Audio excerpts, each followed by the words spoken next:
In today's episode, we're going to build some furnishings to add to our wizard's sitting room.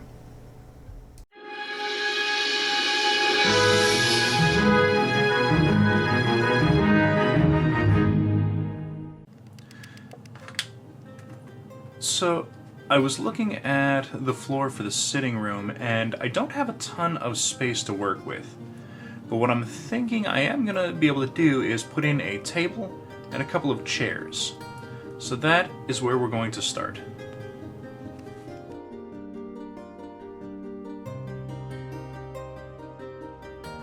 Alright, we're going to start by making the table, and I'm going to use one of my travel dominoes, a reasonably thin round barbecue skewer, and then some offcuts of some coffee stirrer sticks.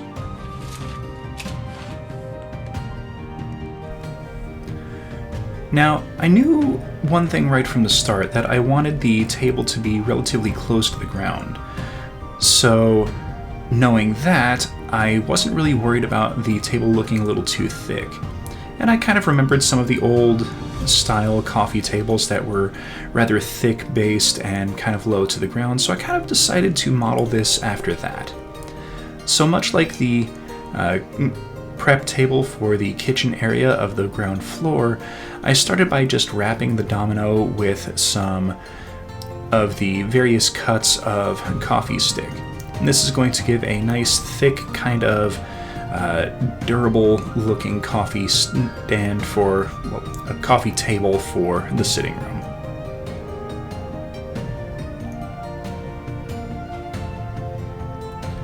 And once everything was put together, I quickly trimmed the sharp corners and then did a quick little sand job on all of the sides just to remove any rough edges.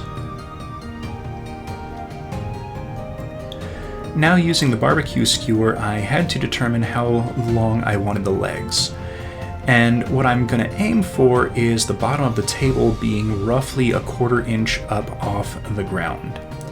So after marking out a 5/8 length for 4 sections of the barbecue skewer, I began trimming them by rolling them against the edge of my utility knife, and it didn't cut all the way through, but it was enough for me to kind of break them apart, and then I just sanded and trimmed the edges to give them a nice smooth edge.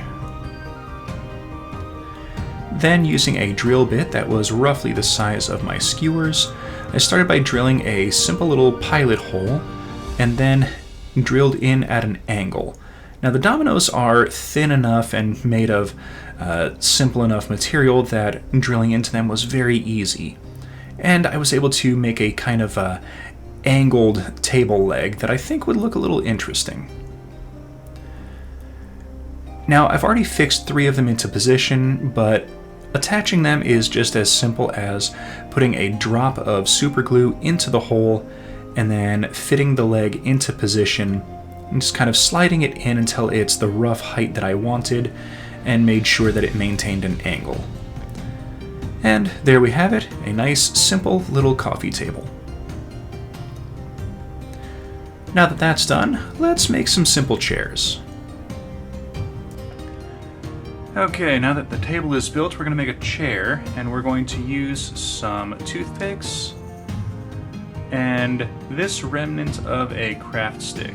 Now, you can also use a full craft stick and make 2 chairs, but this should be enough to make 1. Using an old chair that I crafted in the past as a reference, I trimmed a toothpick to 2 lengths of just over an inch in length.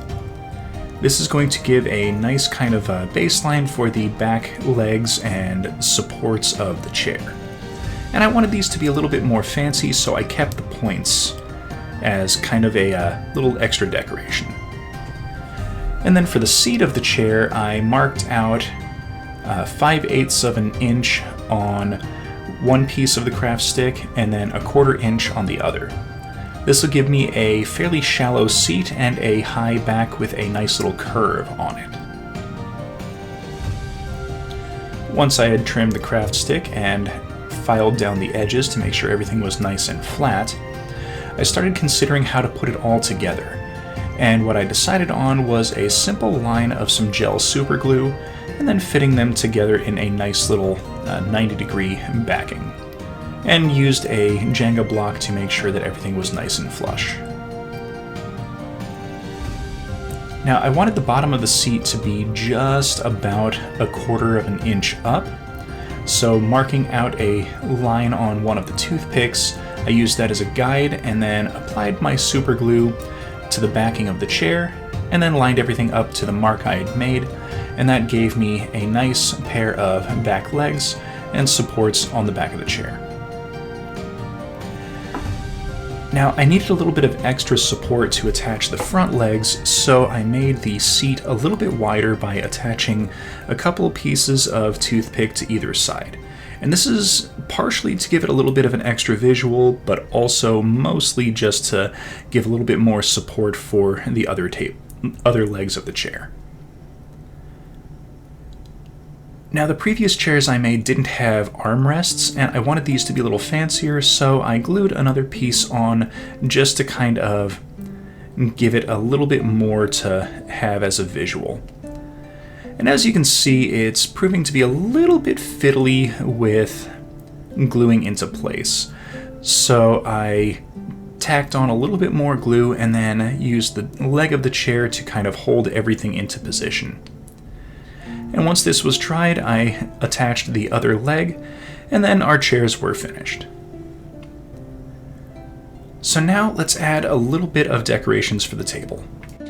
Okay, so now we've got a nice little coffee table, and then a pair of somewhat fancy chairs to go along with it. Now, I've been thinking about other things to add to this, because I don't want this to just be the only thing in the room. So I think we're going to make something to set on the table. Let's explore some options. So I dug through some of the bits that I've collected, and I found these, they're called Wiggly Eyes, they're Googly Eyes. Got them from Michael's, and they come in a variety of different sizes in the pack. So I pulled out the smallest ones I could find, and we're going to get this to focus, cut out the eye, and pull that little black disc out. Oh, don't do what I'm doing right now. This is dangerous. I'm just kind of crazy this way. Alright. See if I can grab it.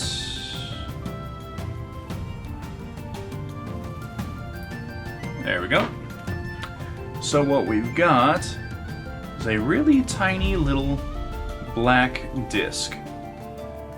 Now this is perfectly flat, but it's also really, really small. So for reference, one of these squares is 1/4 of an inch.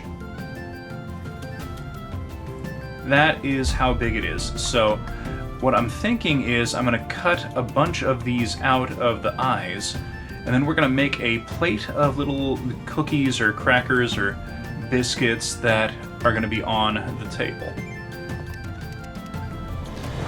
Now there's not a whole lot to this part of the build, it's just cutting a bunch of the little discs out of the eyes.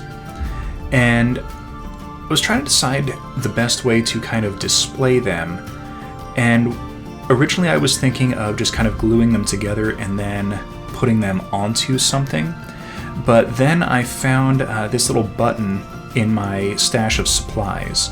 So I'm just going to put a little bit of super glue on it and then tack a couple of the discs down. Then I'll use a little bit more super glue and just kind of keep layering on the discs just to kind of make a little pile of cookies or crackers or biscuits or whatever it is we want to call these.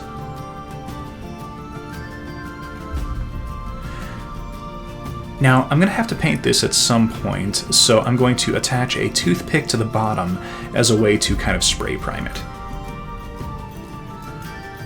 And once that was all dried, let's go ahead and add some color.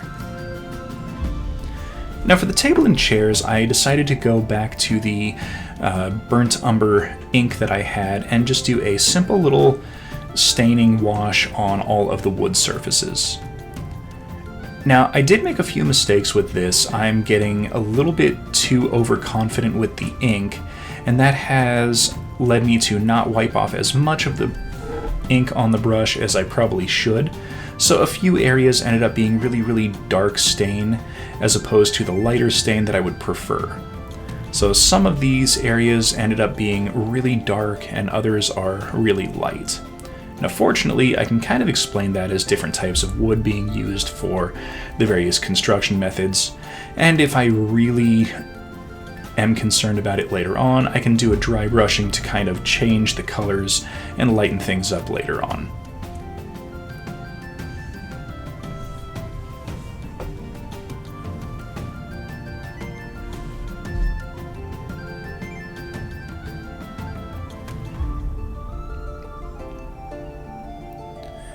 And that will about do it for the table and chairs. So now we can move on to our platter of cookies.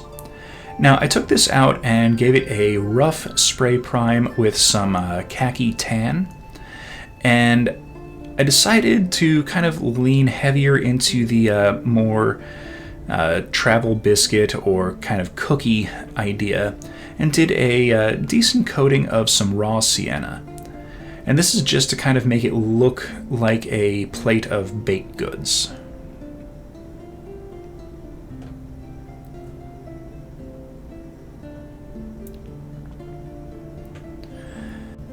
Now this looks pretty decent, but I'm going to do a dry brush over it once it dries up a little bit more, just to kind of add some accents and some highlights. While the raw sienna was drying, I grabbed some titanium white, and this is just to kind of make the impression that this is a porcelain or some kind of ceramic plate. Now, I didn't wait quite long enough for this to dry before I did this, but I did a dry brushing of some deep yellow ochre to kind of make the biscuits and cookies look a little bit more cookie-like, and ended up having to repaint the plate just to kind of re-highlight it as a ceramic plate. But that is really kind of all there is to it, and I think the sitting room is finished. Now that we have our table, our chairs, and our platter of, I'm going to call them crackers, we can glue this down to the table, and I'm going to do it just a little off-center for no real reason whatsoever. And there we go.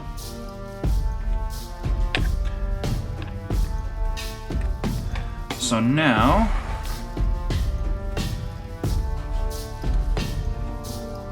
back this out just a little bit. We've got our table,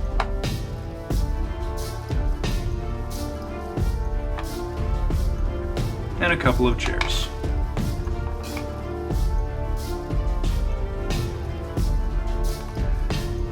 Now, I do have some more ideas for a couple of different things. I definitely want to try making some kind of glasses, maybe a teapot to put on the table, but that's gonna have to be for another time because I don't have the materials that I would need to put that together. So we'll tackle that in a future video, maybe another midweek special for making some like flatware, things like that. So thank you everyone for watching. Please hit that like button, subscribe for future content, comment down in the comments section, and we'll see everyone next episode.